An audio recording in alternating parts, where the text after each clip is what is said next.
I'll tell you when America was great. 7 years after the ending of the Civil War. Exactly what Oh, Candace, because you didn't give the comment, so you weren't prepared for that one.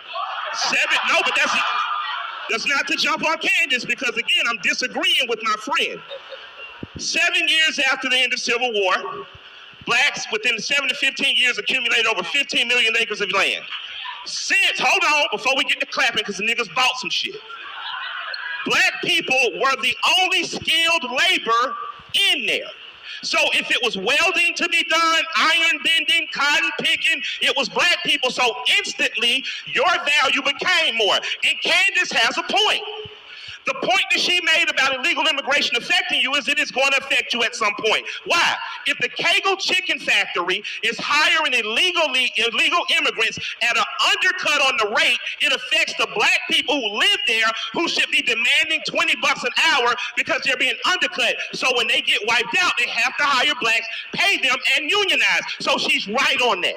But hold the fuck on, I'm not finished. You have to remember that people who look like you immigrate too. So before you widely say, fuck them all, remember, America is always going to have a slave class. And if illegal immigrants or legal immigrants will not be the lowest paid workers, those in prison will be, and that always ends up looking like one of their sons. So it circles back around. So that's why people who are black, who are from two different plantations, got to get the fuck away from massa long enough to say, how are we going to burn down both their fucking houses? Now, this is my thought. This is my thought.